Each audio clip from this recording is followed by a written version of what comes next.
This video is going to be the mother of segues. Fair warning. Here we have the 1934 St. Louis Cardinals World Champions. This is 1974 TCMA Limited. Check it out. And now we have a little representation of the team and the Gas House Gang. There are some conflicting opinions on where the name Gas House Gang came from. Some people think that it was a term that was used to refer to the Cardinals because of their rough ways. I think they're working class Southerners. And then it's also attributed to Dizzy Dean, I think, frequenting a gas station house or something like that. So, you know, I'm not ready to teach a college level class on this just yet. But, you know, so they played in Sportsman's Park, and we had some significant people like Pepper Martin, who I think is a really cool, one of the really cool players, the non-Hall of Famer players of the 1930s. It seems like he was a hero of the, kind of like a hero of the Great Depression because of his kind of tenacity, and he played so hard that he kind of played himself into the ground. And I'm slowly revealing something here. Ripper Collins. We have Dizzy Dean, who was one of the great pitchers of the 1930s. And I'm slowly revealing what I've shown before. But we have all these other Gas House Gang members. Leo Deroucher was on the team. He's not listed as a Gas House Gang member. I'm not sure why. Maybe he was a little too sophisticated. So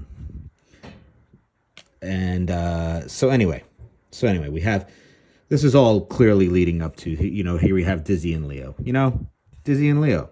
He's not too sophisticated. I think he was. I say that he was part of the Gas House Gang. I'm going to make him, if he wasn't, he's an honorary member now. As of today, as of right now. Me not really know what I'm talking about. And Frank Frisch, manager. And Branch Rickey was the general manager.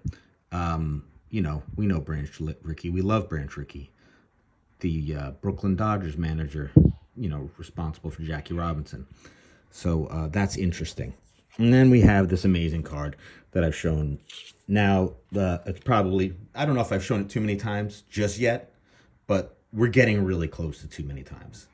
I think probably the next time I should show this card, it should be slabbed. I don't know if that will be anytime real soon because it's oversized and that's complicated. And when things are complicated, they take me a long time. So now we have Dizzy Dean, Jerome, Dizzy Dean. Oh yeah, and Daffy. Where's Daffy? Daffy Dean. Did I say Daffy Dean? This is his brother. His brother said once in an interview that between me and Dizzy, we should have 45 wins this season. And he said, and I should get about 10 of them, something like that. I'm really great at historical quotes that are partially accurate and unreliable. So please, you know, feel free to repeat everything you've heard here to your family and recite it as fact. And that leads me to maybe a next level pitcher from that period of time, which is Carl Hubbell. I told you, this is really nothing to do with this guy. Nothing to do with the Gas House Gang, except for it's the 1930s. So we're really, really making a leap here. Now this, he was an amazing pitcher. I think he was MVP twice. So pitching through the 30s, these guys are both Hall of Famers. Carl Hubbell, I think, was clearly the better of the two, although Dizzy Dean had that personality and also had this broadcasting career that really made him stand out, but really just dominant in his time. One of the top probably two or three pitchers of the 1930s of that decade.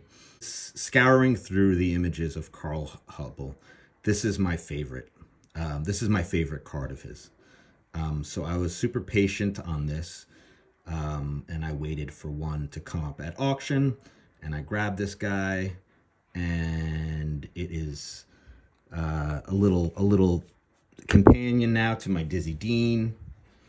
These guys are buddies. They trash talk each other, and it's just a lot of fun. I'm glad I was able to take you on this Gas House Gang journey. That was probably mostly accurate to the extent that I showed these pictures. It was accurate to the extent that I improvised facts. You're on your own. All right, guys. Thank you for watching this episode of How'd You Get to This Card from the Other Cards? It's a series that I'm considering continuing on with. Let me know your thoughts, your feelings. Pre-war vibes. Getting some pre-war vibes this year early on. Don't want to only do pre-war because there's a lot of good stories out there. I know you have a lot of options on YouTube, and I appreciate you for stopping by to this channel and spending your precious time. I sound sarcastic, but it's just a defense mechanism. Thanks very much.